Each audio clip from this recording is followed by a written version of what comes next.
पालघर जिल्ह्यातील विकास कामांवर पुन्हा एकदा गंभीर प्रश्नचिन्ह निर्माण झालंय। एका बाजूला शाळा दुरुस्तीच्या नावाखाली निकृष्ट काम, तर दुसऱ्या बाजूला शौचालय दुरुस्तीमध्ये अपूर्ण कामांवरही बिलं काढल्याचे धक्कादायक प्रकार समोर येत आहेत। विक्रमगड तालुक्यातील तलवाडा कडुपाडा येथील जिल्हा परिषद शाळेत अंदाजपत्रकाला धाब्यावर बसून काम सुरू असल्याची तक्रार जनतेचा वाली बातमीपत्रात प्रसिद्ध झाल्यानंतर जिल्हा परिषद बांधकाम विभागाने तोडक कारवाई केली आहे। मात्र अनेक कामे आजही अपूर्ण व निकृष्ट अवस्थेत आहेत।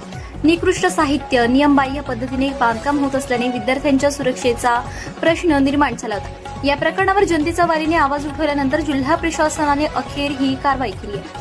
जिल्हा परिषद पालघरच्या कर्तव्यदक्ष मुख्य कार्यकारी अधिकारी मनोज रानडे आणि कार्यकारी अभियंता सतीश शिंदे यांनी तातडीने कारवाई करत संबंधित बांधकाम तोडून नव्याने अंदाजपत्रकानुसार काम सुरू करण्याचे आदेश दिले।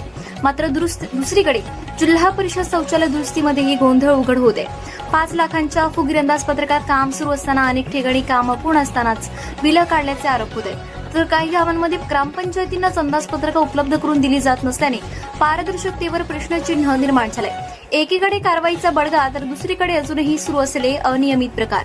तर पालघर जिल्हा परिषदेमध्ये कृष्ण कन्हैया नावाचा एक मास्टर अभियंता ही फुगीर अंदाजपत्रके बनवून जिल्हा परिषदेच्या निधीचा अपहार करताना दिसतोय। 10% प्रशासकीय मान्यता देत विक्री करून अभियंता सध्या समग्र शिक्षण विभागात वावरताना दिसतोय। अभियंता तोच, ठेकेदारही तोच आणि भागीदारी तोच।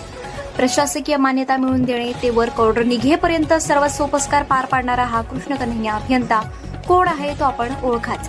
आमचा थेट प्रश्न आहे, प्रशासनाची ही कारवाई पुरेशी ठरणार का? आणि निकृष्ट काम करणाऱ्यांवर खरोखरच कडक कारवाई होणार का? तर कामे सुरू करताना कामाचा माहिती फलक लावणे बंधनकारक असताना मात्र ठेकेदार अभियंते हा फलक लावत नसल्याचे दिसत आहे। बातमी प्रसिद्ध झाल्यानंतर मुख्य कार्य अधिकारी मनोज रानडे यांनी केलेली ही तोडक कारवाई खरोखरच कौतुकास्पद आहे।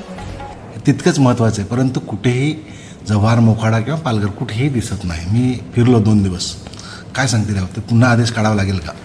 नाही, स्पष्टपणे शासनाचे आदेशच असतात की जे काम असेल, ज्या योजनेतून असेल, जेवढा त्याचा भाग असेल, एखादा रस्ता असेल तर तो किती मीटरचा आहे, कुठपासून त्याचं चेनेज काय आहे, किंवा कोणतेही विकास काम असेल तर ते कोणत्या योजनेतून होतं, निधी किती आहे, कार्यादेशाचा तारखा किती आहेत, कम्प्लिशनची डेट किती आहे, हे सगळं टाकलं जातं। आणि जर कुठं असं नसेल तर आम्ही विभागांना खात्री करायला लावू, तिथे सगळ्या कामांचे तिथं फलक लावल्याची खात्री करून देऊ।